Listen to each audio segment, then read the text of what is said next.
I, whatever. It's your show. You have full liberty to do whatever you want, my friend.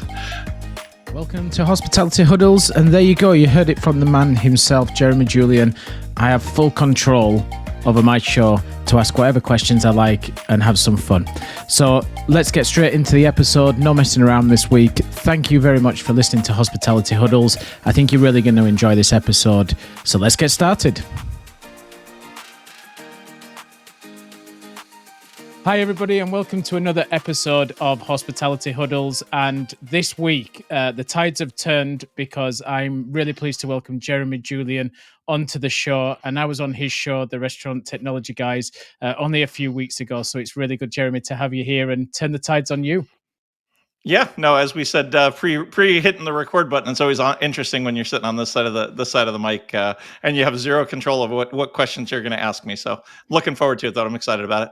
100%. So we always kick off with the same question that we ask everyone, which is, what does hospitality mean to you? So I'd love to start the show in the same place with you as well. To me, the biggest thing that I talk to our team and when I'm even training staff members in restaurants, it's all about empathy. It's all about understanding what the guest needs, whether that's hospitality in your home, that's hospitality when you're out somewhere in community and seeing people, or in restaurants. I think it all is that idea of looking to serve somebody in a way that helps get them what they're looking for. Yeah, and I think it transcends far beyond what people often think, don't they, in terms of just looking at restaurants and bars or hotels. And it really does transcend down into anywhere where you really offer value for anyone else. Doing it in a hospitable way and looking at how you can add value for people is really important, isn't it?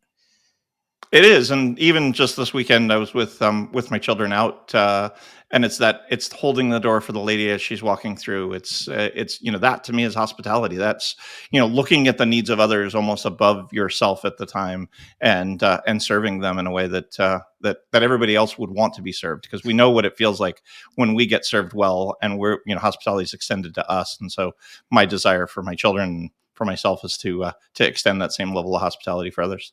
That's awesome. So, Jeremy, for those who might not have heard your show before or seen you before, can you just tell the audience a little bit about you and a bit of your background and experience and what you're up to today? Happy to.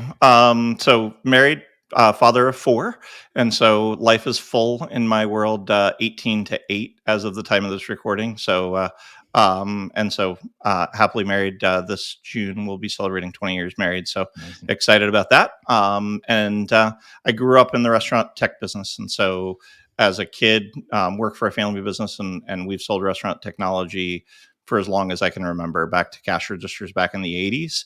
And I grew up, my summer vacations and spring breaks were spent cutting out keycaps and putting them into old cash registers back in the day, running service calls. At 15, 16, the summers when I could drive, I was in hot, cable rooms, tying down cables and making things work. I did get a chance through college to work in restaurants, and so I got some experience as to who we serve. And then for the last 27 years, I've been working at the family business, and I've worked just about every role from the help desk analyst all the way up through, now my current title is the CRO. That's amazing, and it's funny. My parents had their own business. My dad was an old-fashioned sign writer and moved through the times. And as technology has developed, he now does like the vinyl wrap. Well, he's retired now. He's handed it over to my sister.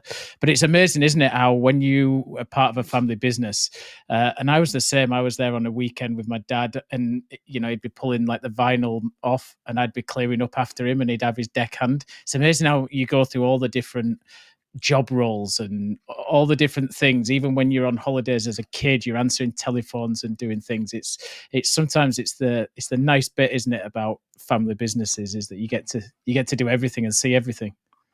Yeah, absolutely. There's two quick stories, Scott, that I'll share with you. The first is, as a teenager, my father and I, our voices sound a lot alike, and this was back in the day.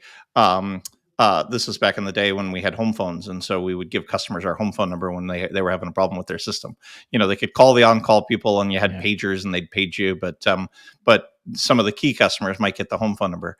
And I remember being 14 or 15, my voice started to change, and I get a call from a customer just screaming and yelling, about that, about what was going on within their restaurant tech stuff. And so the other one is we tease that my father and I tease about it because I got what were called car talks. We'd be driving to a customer site and well, this is what we're going, or he'd talk to me about an employee issue. And now my children, they know when they're on a long road trip that they're not going to be able to sit on their phones, playing games or watching movies. They're going to get car talks. Yeah. And so they get a chance to listen to me coach employees or talk to customers. And I often tie it back. I mean, I feel like it was a great advantage for me because I tie those things back to, life, when they're, going through issues with their friends or in schoolwork. They often hear about, hey, unfortunately, I'm going to have to let an employee go because they didn't perform this duty, which is just life. That's circumstances that happen. And so when I share with them, when we're going through some circumstance at school or in sports, those things come up, and we equate them back to real life. Yeah, that's a really good one, actually. I often think watching my dad um, do his own business, and he employed a couple of people when I was younger, and then it got bigger. I always think it's one of the bits that keeps me quite humble because I saw how much he had to work. And I tell my kids now, my kids I've got two at the 4 and 6. I tell them now, like, my dad used to go out for work about 8 a.m. in the morning. He used to come back about 5:36, put us to bed, read a story, and then you'd hear him going up in the loft and doing more work. And it was that whole cycle of how you just saw someone working, and we call it grafting, right? I just think it's something that's kept me quite humble throughout all of my career, working in 5-star hotels and luxury environments, because you saw the graft and the grit that kind of gave me the opportunity to be where I was. It's quite humbling, really, isn't it? Seeing that. Absolutely, probably one of the most impactful things my father had said to me, growing up when I got to my first leadership position is and we employ 100 or so people at our business, and it's like every decision you make can make or break this organization. Choose carefully, because it's not just the people that you employ, it's their families, it's their kids, it's their mortgage, it's those things. And that's a decent amount of weight, and at the same time it's a great responsibility, because I do feel that that is part of what gives me the energy to go out and impact the world, is just that ability to engage with team members and make a difference in their life, going back to the hospitality at the beginning of the Mm. show.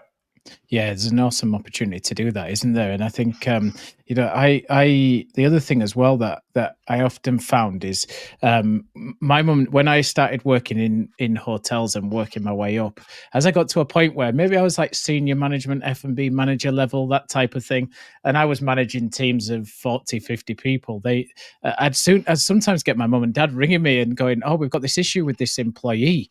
What would you do in your business?" And it was a really surreal like flip in terms of where it had gone from my mum and dad teaching me everything to all of a sudden they were ringing me for advice because I was used to managing more people. It was like a really surreal moment when it comes to it. And now with my sister, she runs the business now, and we often find ourselves doing a similar sort of thing now as well. And it's just, I don't know, there's something about it that's just, I always vowed I'd never work in the family business, but there's something really nice about when you can kind of give a bit of an input and an involvement and stuff, and just keep things ticking along. In terms of going on to the tech side, then in hospitality, now you're probably speaking to one of the wrong guys here, because as you know, I'm big into tech. I love tech. I think it's got a huge part to play in what we do, and making guest experience better, making people experience stronger. But we're really averse to embracing tech quite often in this industry, and particularly in the niche where I am, in hotels and F&B for sure. What's some of the reasons that you see day to day of what are the things that kind of make operators or restaurateurs a little averse to bringing on tech and embracing it? Um, There's probably 3 things that come to mind first. The first of which is operators are gonna operate. They're gonna figure out how to make stuff work with or without the tech. And that's kind of part of the nature is pull yourself up by your bootstraps and figure it out. When the dishwasher stops working, you figure it out. When the POS stops working, you figure it out. And so operators do that.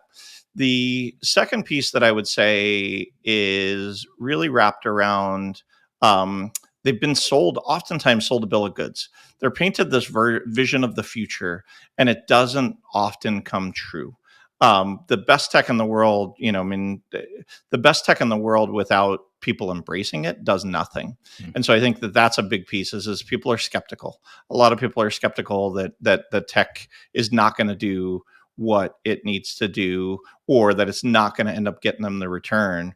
And then I think there's a huge piece of all industries, but particularly in hospitality and in restaurants, where they don't do a great job of change management. Mm. They don't put together an appropriate level of resources. They'll say, "Hey, Scott, I realize you have a full time job, but why don't you go implement this inventory management system?" And now you've got two full time jobs, which means you can only do both of them at half speed if done appropriately. And so they don't invest the amount of resources, which is part of the change management process. Yeah, that's a really good one, actually.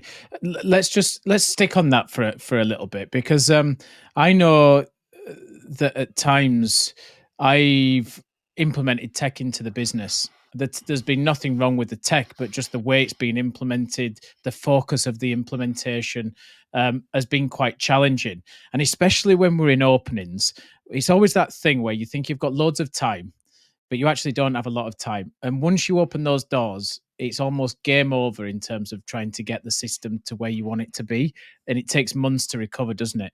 Like, how do you work with your clients or from people you've spoken to on the podcast?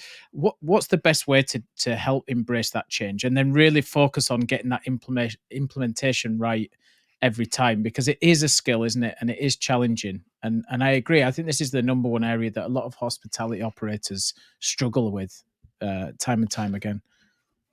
Well, there's two things that we try and do as a business to help. First and foremost is laying out a very clear path as to what it's going to look like, what the investment's going to look like, what are the steps that need to be taken, getting buy-in from lots of different places, because oftentimes things not just don't just affect the tech group, they affect the operations group, they affect the finance group, they affect the marketing group, they affect the operations group. Do you have buy-in from all of those players in order to do that? And so painting that clear picture that says this is what it's going to look like. And then the second piece is finding somebody that's done it before, that's willing to say no, that's willing to say, I appreciate that you want to turn this feature on, Scott, but unfortunately, me turning on this feature 6 minutes before you open is going to impact your service tonight. Why don't we look 2 weeks from now or 4 weeks from now when the staff is in a little bit of a rhythm? They've gotten some benefit out of the tech, they've been bought in, and now we implement that next feature and we implement that next feature. I think everybody's, I mean, there's this saying that my grandmother used to say, your eyes are bigger than your stomach when you sit down at the buffet table, Yeah. and you want to eat all of it because it all looks so good. Oftentimes this future that the salesperson or that the implementation group has given you is this future that your life is going to be just, you know, um, peaches and cream. And at the end of the day, it takes time and it takes energy to change that solution. And so I think eating the elephant one bite at a time, and I keep using all these colloquialisms, but like let's let's take them small bits at a time. Let's gain momentum, let's gain buy-in, let's gain, unless you're talking about your front desk system at a hotel or you're talking about your POS system, oftentimes that you can do incremental changes without having to change the entirety of the world that they live in. And an example of that is we're implementing tableside ordering and tableside payment at a brand. Instead of all 30 servers that we're running on a Friday night, why don't we start on a Monday shift and put 2 servers in with tablets. Let's see what happens. And there was operational changes that we didn't anticipate. There was operational changes related to non-alcoholic beverages. How are non-alcoholic beverages, when I'm asking the service staff to stay in their stations, how are non-alcoholic beverages going to get to them? Alcohol might be able to be run from the bar, but non-alcohol, the server used to leave the station, go back to the service station, get the drinks, and bring it back. That's a perfect operational example that has nothing to do with tech. But had we gone 20 servers on a Friday night, we would have failed in that endeavor. But when we tested it small bits at a time, we recognized that these are operational things that need to happen in order to enable the tech to perform at its optimum. Yeah, that's a really good one. Troy Hooper said a similar thing when I think it might have even been on your show, in terms of really getting that test pilot really right, setting the whole thing up for success and not rushing into it was one of his big takeaways, or his big pieces of advice. And I think it's really true, isn't it? Back to your example there, is it doesn't necessarily have to be the tech, but how many times are you in a business where people go, oh, it's the new system, it's the table ordering system, and Yep. it's just the default thing in terms of it being new. It was funny. I was watching a what was I watching last night? It was, my wife had something on Chicago Med. This was it, and they were bringing in a new IT system. And what they basically did was they wanted to have an indicator that would tell the doctors and nurses whether the noise was becoming too loud in the area, on the whole value that it was supposed to help aid relaxation and stuff like this in the ED, right? Complete tosh. But the funniest bit about it was it started flashing red, and there was a guy in there with schizophrenia that all of a sudden saw red and just went on a huge episode. And the first thing that the nurse did, she just came in and went, turn it off, turn it off, turn it off. Yeah, And it just reminded unplug me it. of, yeah, unplug it. And I was sitting there laughing, and my wife was like, what are you laughing at? And I was like, do you know what? This is so many flashbacks to operations and hospitality I've run. And it's so true, isn't it? Mhm. Is that if you don't think about it properly, people will just turn off from the whole solution. And it's really difficult to get the trust back. Because I often find that IT and tech is more about trust than it is about actual usability. hmm Yeah, it absolutely is. And the other thing I think that we encourage our team members and the people that we implement with is to put together a vision statement that says, when this is done, these are the 1, 3, 5, 10 things, and start that early in the Mm. project. There's a well-known author and speaker, Dan Sullivan, and he has something Yep. called an impact filter. Yep. It's a one-page impact filter. I ask people, fill out your impact filter. What's the best case scenario if it does happen? What's the worst case scenario if it doesn't happen? What are the 3 to 5 things that you want to get out of this solution? So that when you're at a crossroads of, do I turn this on or do I turn this off, I can always go back to that original charter and say, Scott, was this something that was going to get us to the goal of what we were trying to get to? Yes, it's a nice to have. Yes, it'd be great to be able to do that. But is it going to get us to where we need to and want to get Mm. to in order to achieve those goals? And if the answer is no, it's fine. Leave it on the list for later. Let's hit the project charter. Let's hit the items that we want to, expose and get solved, and then we can iterate. Yeah, that's a really good one, and the impact filter is a great one as well. I think I'll tell you a story of something that we're going through right now, and I think you'll agree with this. But we're working with a client right now, and they have quite an old legacy system from a point of sale system, and they're waiting to upgrade their point of sales, and they want to do table side ordering. It's going to massively help service. It'll help revenue, flow of the kitchen, etc.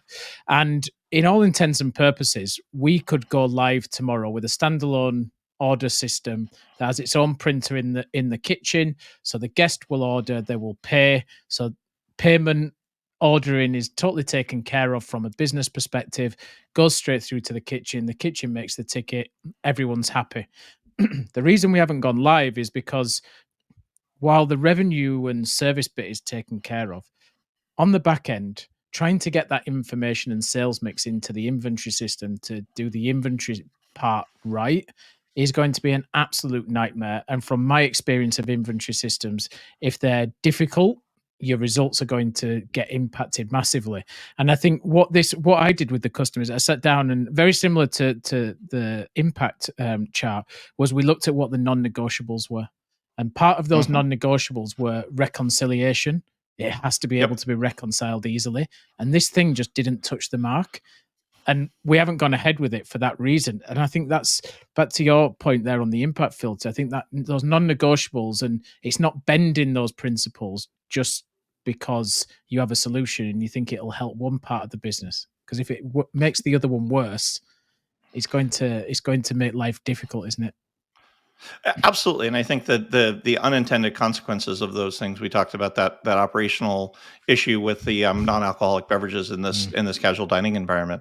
I was just doing a presentation to a customer last week, and their problem was, I came in with this preconceived notion of how do I get orders into the kitchen faster? mm, This place is so busy that they can't. They need throttling mm. at the point of sale. They need throttling up front. They need throttling online because they cannot produce. They produce 600 cakes a day per store. It's a bakery and Mhm. cafe, 600 cakes a day. And we were talking about just kind of even their third party and online. And it's like their problem was different than, their Yeah. problem was different than what I anticipated. And so now you're looking at it going, you know what, we can solve this problem. What's the unintended consequences of getting everything into the kitchen if you can't? Now I don't have the salmon because inventory wasn't able to know how Yeah. many salmons I sold. And so now I can't sell the salmon. Now I'm out of food in the front of the house. Mhm. What's if I overrun the kitchen because I get the orders in there so fast, back to this table side ordering, and I don't have extra capacity in the kitchen, what happens then? These are all unintended consequences going back to your Yeah. non-negotiables and or, kind of what this impact filter does. Yeah, and I think what's really, I mean, you mentioned it actually right at the start, which was about how sometimes people are getting sold the dream and reality isn't necessarily what it says on the tin. And I guess that's where operators need to work with great IT people like yourself, or tech people, sorry, like yourself, because that honesty from the start and the willingness of the tech guy to really help you solve your problems is key, isn't it? Because as you said, operators will always find a way. So it's not super essential that you have some of these things, but it can enable things to be a lot easier and make more revenue, etc. from it, doesn't it? So I think that finding that right tech partner is really key, isn't it, to the whole relationship? I absolutely, and I think it goes back to even what we started the show with of the hospitality. If your Mm, tech partner is there shoving product down your throat without understanding what your true need is, without asking you questions, tell me what you're trying to solve for, Scott. yeah, Because you know what, I can have the best tech in the world, but if it doesn't solve your problem, I need to be able to walk away. I need to be willing to walk away. yeah, And so, if they're talking more than they're asking questions on the initial visits about what it is that they can do for your business, I coach our sales team all the time. Don't just show up and throw up. Go truly try and understand what it is that the customer wants, or what it is that is hindering their business's goals and objectives to get to where they want to get to. Some people don't care about being super busy. They want to deliver the best experience. Some people it's about more throughput. Some people it's more about the control of the guest experience and the environment. And so truly understanding that and then being able to make suggestions based on that is what good tech partnerships look for versus hey, look, I can sell you this, I can sell you that. mm. Yeah, that's a really it's a really good one. So when it comes to implementation, what are your top tips for implementing tech into the business successfully? Because we've kind of said it hit a lot of tech success hinges on that. Like, what are your key principles when it comes to training? Um, First and foremost is defining what a win looks like.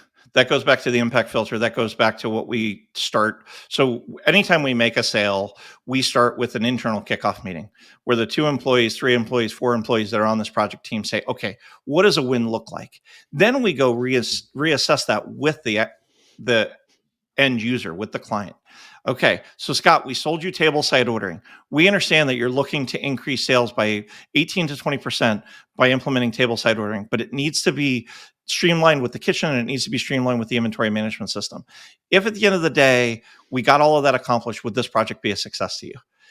Okay. And the way we're going to go about doing that, Scott, is, we're going to need to install access points. We're going to need to figure out where the dead spots are. We're going to need to make sure that the ordering workflow allows us to do table side ordering. Because you know what? If I'm standing at a POS, I can stand there for a little bit longer. I need to be able to implement the POS table side to be able to make sure that I can meet the guest requirements streamline and seamlessly, because if I can't, then I'm hindering the guest experience. And so engaging with that, recording that meeting, then taking follow-up notes to say, hey, Scott, this is what you said.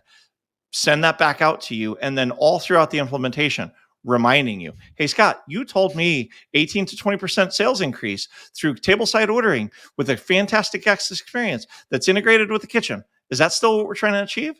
So now you're the project sponsor. And so re-ensuring that all along the way. And I use that example because it was, something that you had brought up, but it goes for everything. And making sure that the expectations meet the deliverables is huge, because that's really where it comes back down to, and why people blame the tech. Because you know what, in your edition of your wife's show last night, you know what, that machine was working exactly as intended. The tech worked exactly to achieve what whomever the project sponsor was put that in place in that emergency room, right? And again, the unintended consequences, because they may or may not have thought about that, caused this, and then people lack control and go, just let me pull back from the tech. Let me blame the tech rather than trying to understand what were we trying to achieve. Yeah, exactly. And I think that it's a great example of really keeping back to those successes and what success looks like. And I read something at the start of the week about kind of what success looks like and how it can be so important to everyday life in terms of looking at what does success look like for you this year, instead of going, what are your goals of this year? Because goals are something you should strive for, you should work towards, whereas success is something that you strive towards. And it's that whole mentality and mindset change. And I think that's really useful. There was a tech platform I launched into a brand in Bahrain, actually, who followed a very similar process. And it was really strange at the start as an operator for someone to sit there and go, what does success look like to you? Because your immediate thought as a operator is, I just want to have your system in and working and people to love it. Like how it gets there, I just want it to succeed. So it is a mindset for people who might be listening to this to really think about that question. And could you flip it back to the tech guy as well? And if you're on a sales call, an exploratory call, could you then use it potentially? And I'm doing this off the cuff, so forgive me if it's not right. But could you, as an operator, turn around and go, "What would success of your system look like to me?" Would that be a good question for them as well? Absolutely. And I think our team does a great job of painting that vision that says, Scott, just again, off the cuff, I came up with the 18 to 20%. Yeah. You know what? These are the types of things that you're going to achieve. This is going to be some of the potential downsides.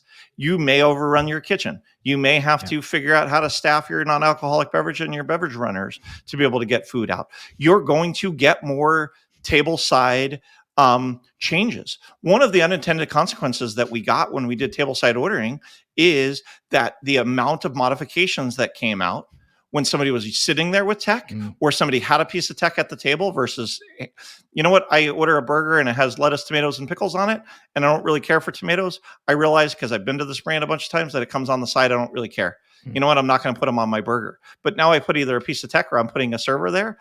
I may change the way that I'm going to order. And so now you've got a kitchen problem where two burgers come up in the window. How do you identify the one that's now the one without tomatoes?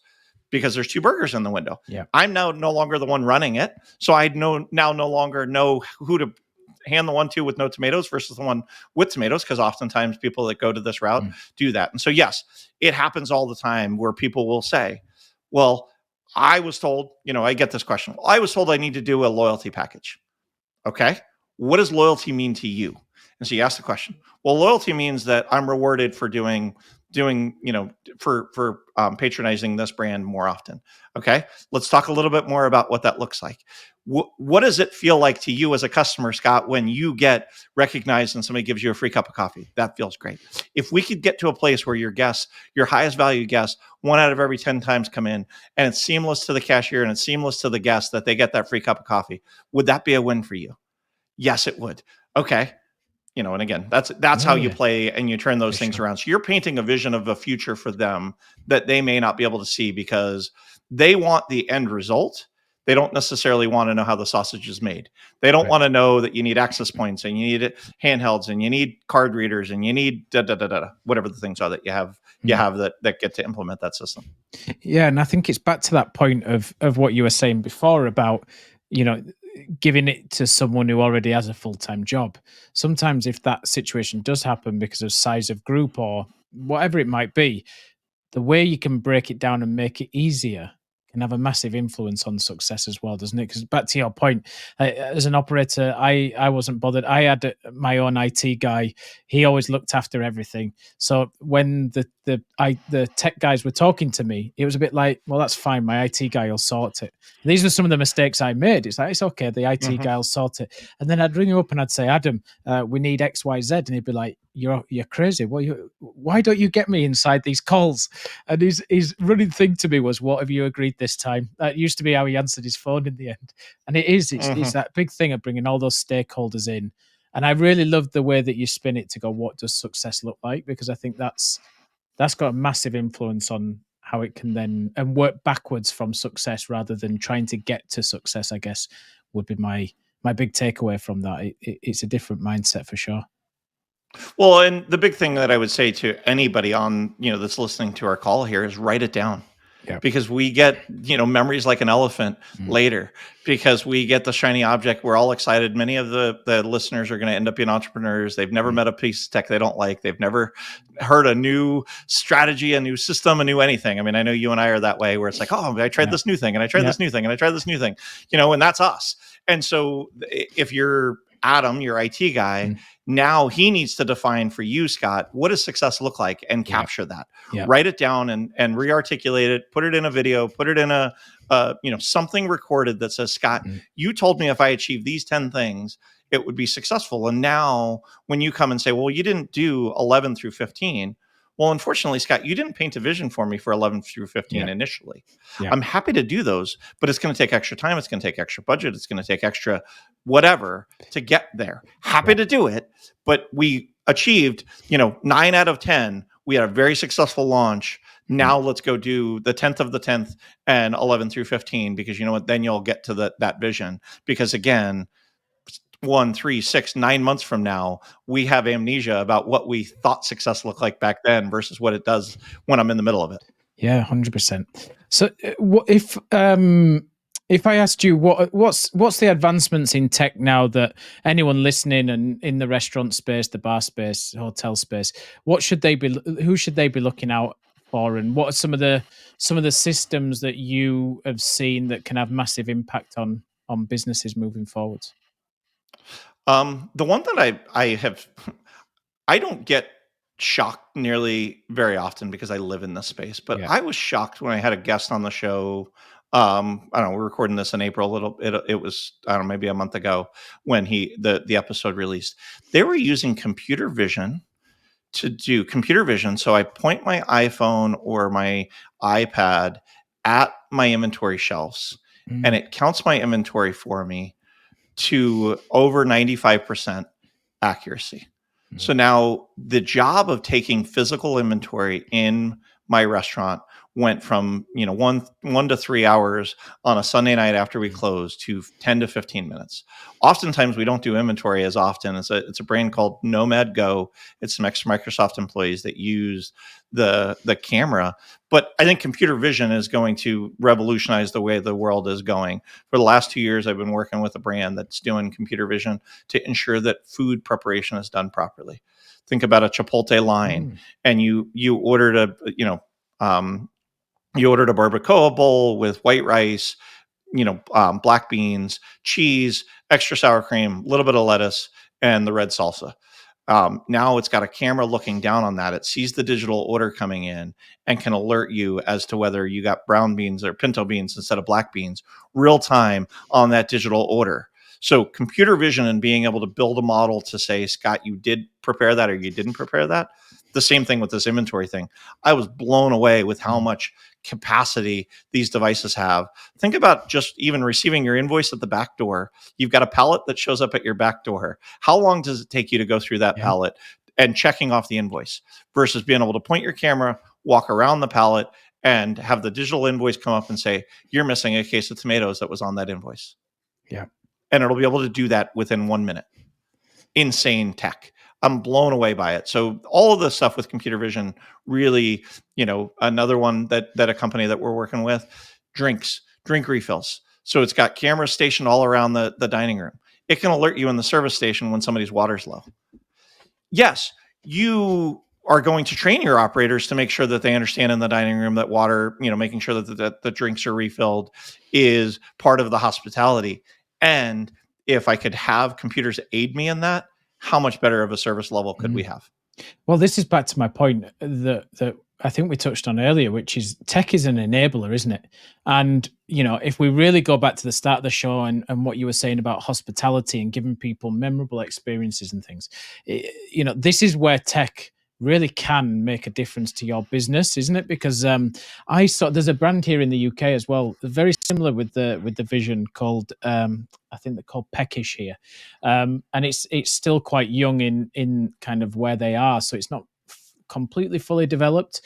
But I think about when I worked in hotels, sometimes it would take us 8-9 hours to count the stock, and that was with 2 or 3 people because there's so much inventory. And being able to go around with your literally your smartphone, so you don't need any special logins. And this system used WhatsApp to get it to the platform, which was Okay. even more. So it's like everything's there, and yeah, just doing it. And I spoke. It was on a podcast, someone's podcast, and I was talking about how we use MarketMan often here in the UK with our clients. One of the huge benefits that we get with MarketMan is the barcode scanning Yep. for inventory. And this visual recognition is the next stage to that, isn't it? And the benefit of barcode scanning was no longer did I need to have my most experienced, most expensive people counting stock. They could wait for the stock to hit the system. They could be completely objective to the count, and they could challenge the numbers more because they were more objective, because anyone Mhm. could just scan the barcode. And I think that's what this does, isn't it? And it's back to that tech is an enabler. It's definitely the way forward. Well, and I look at it and say, you guys likely didn't do inventory, but once a Mm, week at the most back in the mm, hotel, because mm. 8 hours for 2 to 3 people, it's so labor intensive. It's Yeah, really hard. If I could check my stockroom every day with a computer yeah, vision camera and do it in 5 minutes, I will check stock more often. yeah, And if the computer is able to identify a 12-ounce bottle of ketchup, and I'm going to say ounces, whatever that measurement might be in the UK, a 12-ounce bottle of ketchup versus a 24-ounce bottle of ketchup, and it identifies that that's a 12-ounce bottle versus a 24-ounce bottle, that changes the world of what we can enable that person to do. So now yeah. that staff member is more available to either identify what's wrong with that count or go serve your guests versus doing something that's mundane that they hate doing anyway. Yeah, for sure. And I mean, and next stage to that is an Amazon Fresh type of scenario where literally you're having as soon as someone takes a bottle out of a fridge or pause, the computer logs it and it's real time as well. That I mean, I guess that's the power of that. I saw one. I'll tell you a good one that I saw. It was on LinkedIn. It was an old HR director of mine. He now works for Delaware North, which is obviously based in Mhm, the US, and they look after Wembley Stadium, and they mhm, have just launched in one of the concourses basically humanless, frictionless beer, ordering beer. So basically, uh-huh, you go on the app, you say, I want, I don't know, 5 pints at half time, and then you'll go down, and the beer machine has it already there. You go up, you scan your barcode, it dispenses the alcohol, and off you go. And the stats that were coming out of that were huge in terms of that whole frictionless, peopleless element. And what it did was it broke up the queue because people mhm, felt a lot less worried that they were going to get the beer for half time than maybe they would have done if they were going to do the traditional stand in a queue, go to the cashier and wait. So people were staying in the seats longer at until half time, and then people were getting the beer quicker because of this throughput that was going through. And I just thought it was fascinating in terms of how you can use tech to really kind of embrace change and help streamline operations.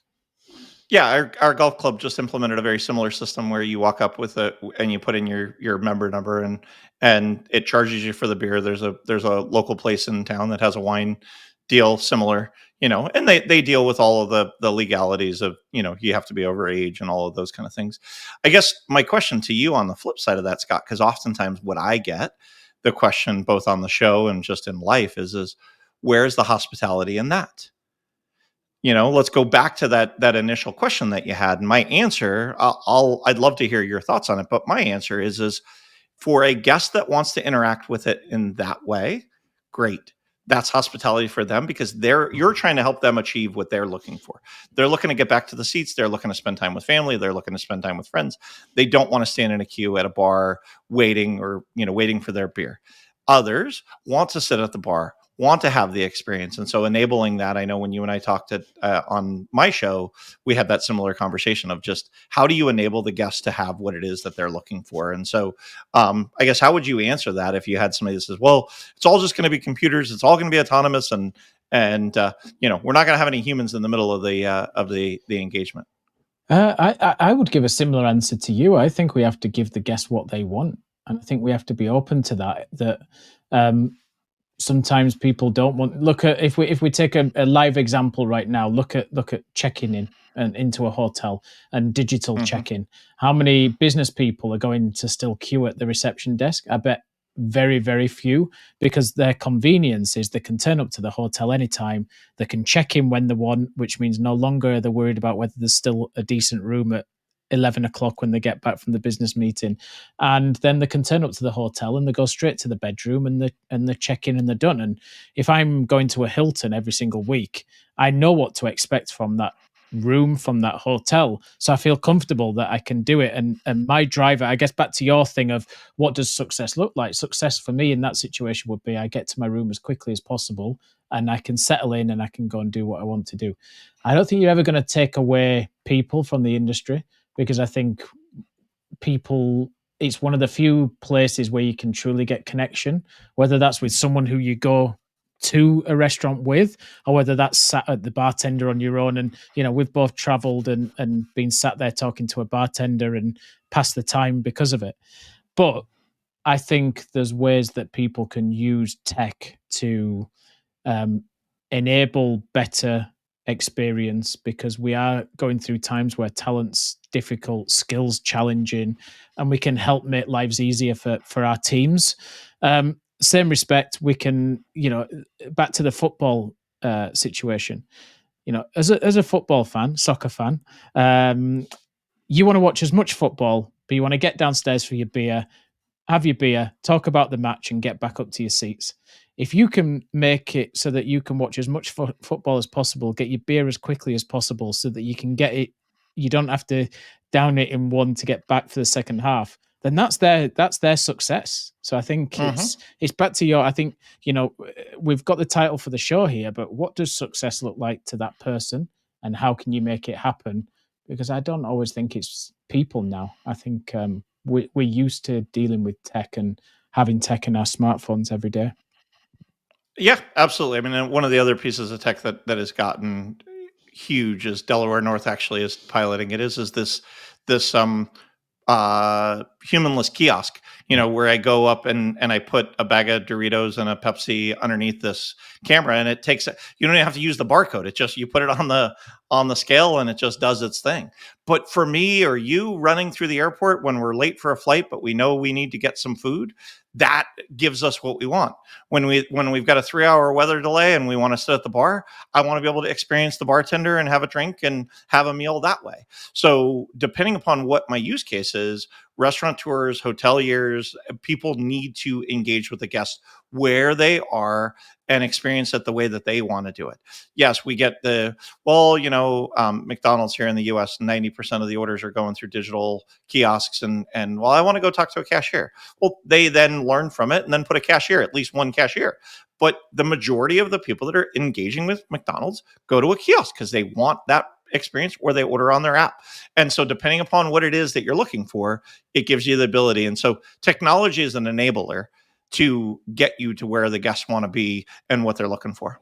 Yeah, I think that sums it up brilliantly. So let's spend some time talking about the podcast, Restaurant Technology Guys, because I think it's not coming up to 250 episodes soon, which is epic compared to where I am on the journey. And I'm going to use some of your influence here live on air. But I guess, why did you start doing a podcast? And what are some of the things that you've learned or taken away from doing 250 episodes that you can share with maybe others who are thinking of doing the same thing? I started the show because I realized that I get the privilege to talk to people like yourself and others that you and I engage with, Mm, and not everybody has that time, not everybody has that influence, and for those that want it, how do I share what God has gifted me with?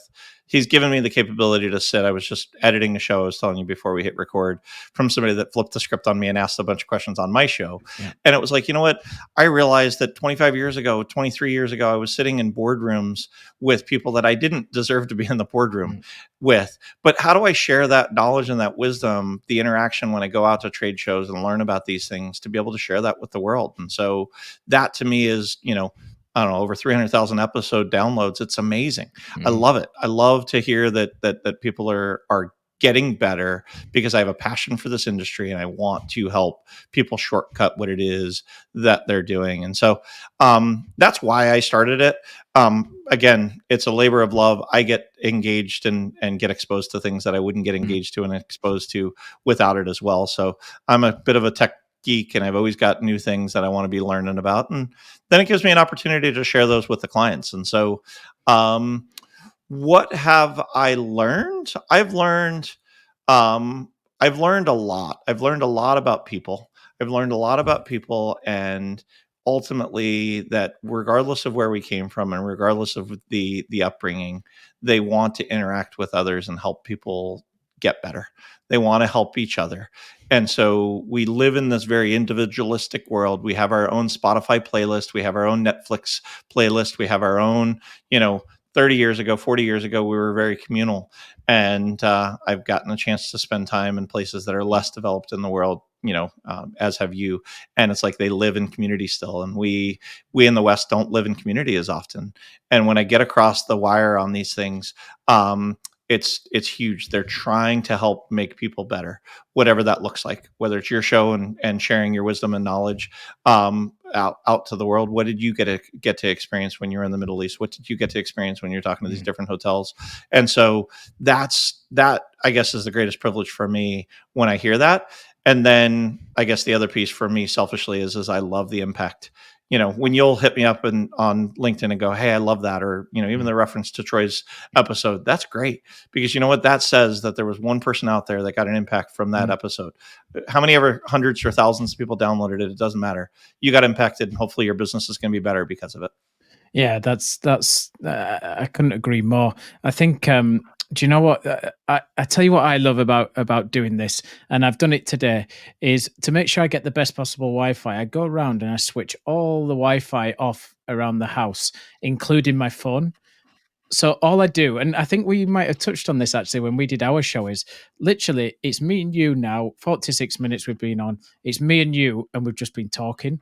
I haven't worried Mhm. about an email, a text message, because I just get in the zone of having a really meaningful conversation with someone, and I find that really enriching. Forget the learnings, and I mean that's brilliant. And and I love listening back to the episodes because I always hear different things than what I heard when we were doing the recording. But that whole bit about just being able to switch off and talk to someone for 45 minutes, an hour, I just find it really, yeah, I find it really enriching. I love it, and that's one of the reasons I do this show as well. Well, you do a fantastic job. And yes, I agree with you. It's amazing how being intentional, because especially as the host, to be Mm, a good host, you have to listen mm, intently.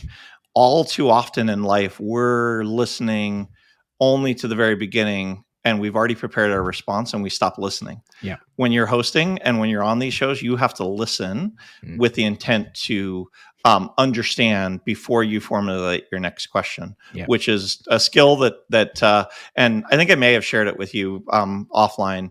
But I went back and listened to some of the other episodes. So I moved hosting providers about 18 months ago, and so I went back to listen to episode, the first 20 episodes, and I'm listening, I'm going, how awful was I? I was terrible.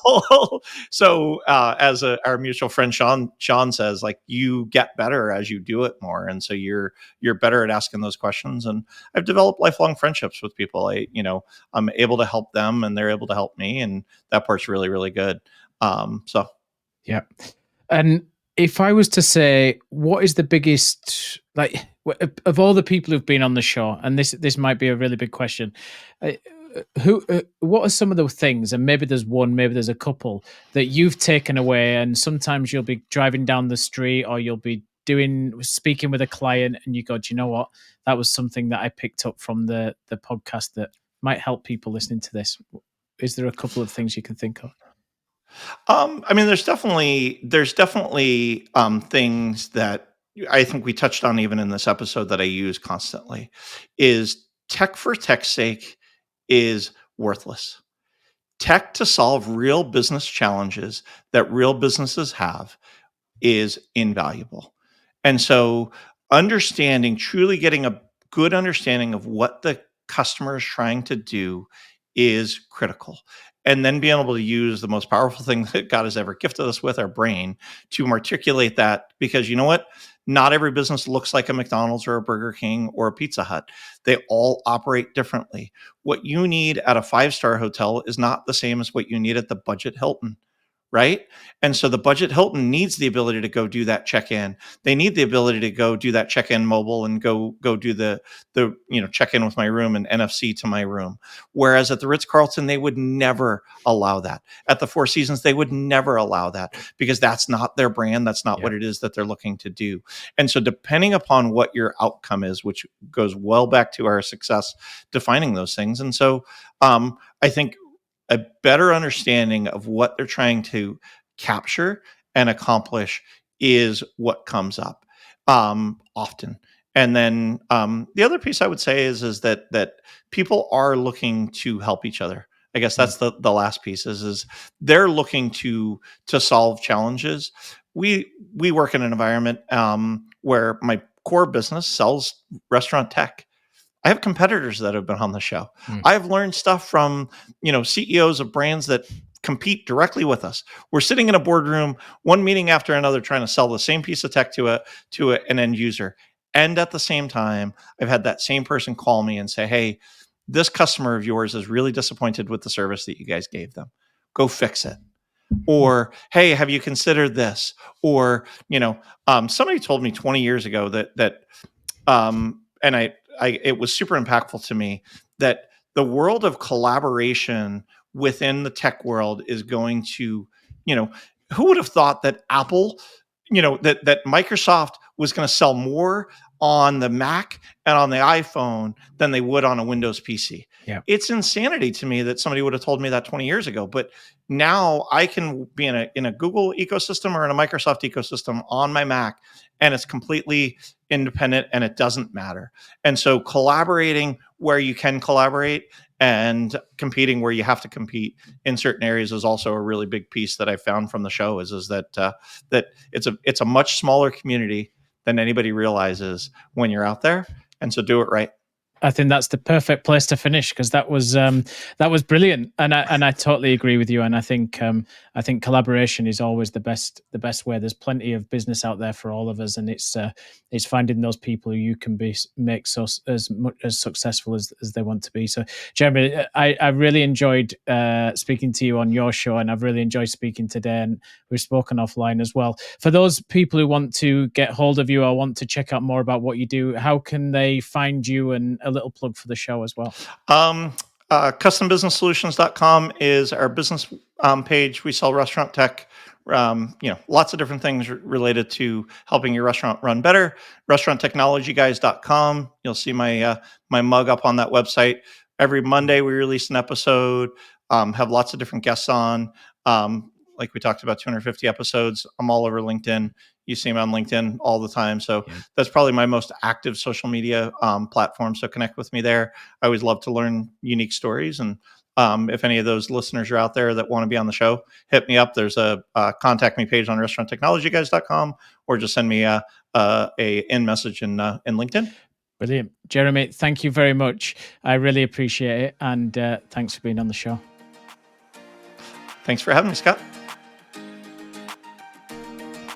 Thank you for listening to Hospitality Huddles. I really hope that you enjoyed this week's episode. And if you did, please leave a review wherever you might listen to your podcasts. It really helps the show, and it's only going to take a couple of minutes. If you don't want to miss a future episode, make sure you hit that subscribe button to get it into your feed as soon as each episode is released.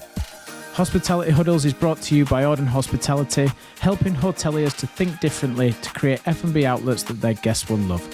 Learn more about how we help hotel operations every single day by visiting our website at audenhospitality.com.